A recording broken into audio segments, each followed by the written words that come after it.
What does it mean to you to be chosen regional coach of the year 2 times in a row? It's a pretty special distinction. Definitely. I was a little shocked, actually, to get it the second time. I thought, once you kind of get it the first time that they'd kind of look elsewhere, and I was a little shocked to get it the second time. But I think it speaks volumes to what we as a team accomplished as the season went along and kind of where we started to where we finished.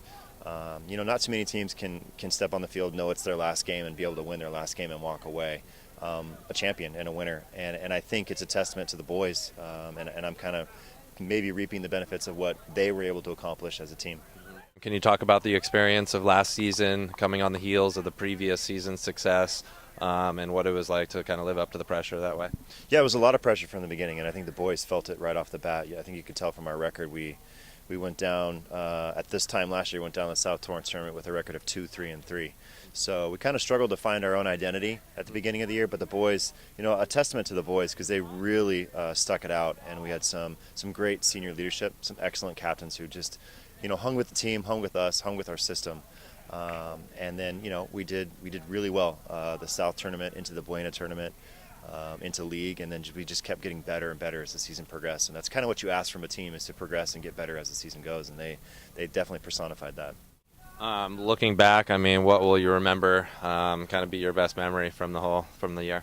My best memory is going to be from the playoffs on. It wasn't anything before that wasn't memorable. It was just the run and the excitement that we had in the playoffs, from the rain-soaked 3-1 game against Chaminade, to winning in double overtime against Los Alamitos, to winning in double overtime in the quarterfinals at J. Serra, to winning in penalty kicks against West Torrance, and then in the first round of state, winning in penalty kicks. It's just something where we just did not give up. And I think the playoff run is a huge example of what a team can accomplish when they don't give up.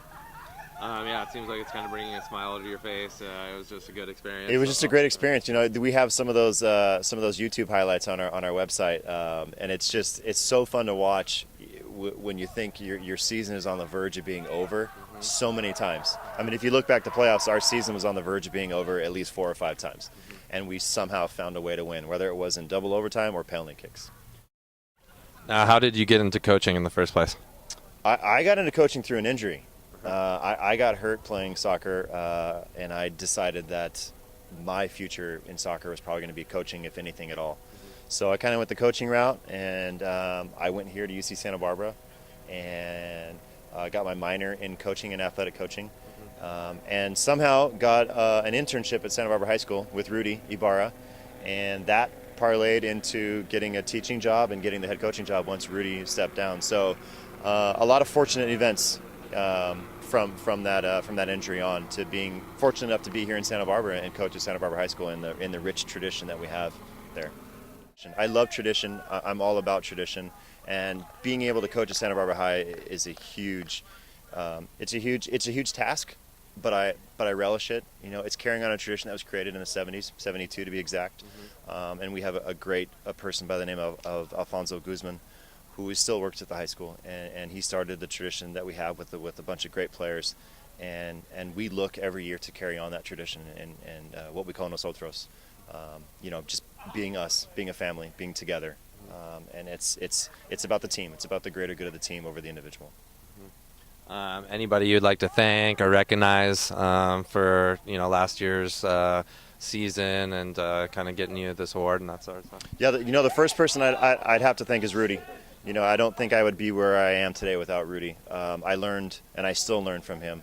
I was fortunate to be on his staff for 4 years before I got the head coaching job, and he's so knowledgeable. There's so much you can learn from him. The kids that play for him, the young ones that he has in club, are so fortunate. They probably don't know it yet, but they'll know down the road how fortunate they are.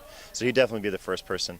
I have to thank my staff, Freddie Martinez, who's been with me for, I think this is his 9th year. Freddie's been with me all the way, and I can't do what I do without him. And we're fortunate enough to have Emmanuel with us the last 3 years as our goalkeeping coach. And then last, and certainly not least, the players. The last couple of years in every season, we're fortunate at Santa Barbara High where we get quality soccer players. And it makes what I do a little easier in the aspect of putting the pieces of the puzzle together and game management and things like that. So we couldn't be as successful as we are if we didn't have the soccer players. And we've been so fortunate to have those players. And last year was just a prime example of those type of guys. What is it like to play underneath him? It's really good. He's a great coach, and he's always encouraging us to do our best, work for each other, work hard, and that's our motto, aside from nosotros.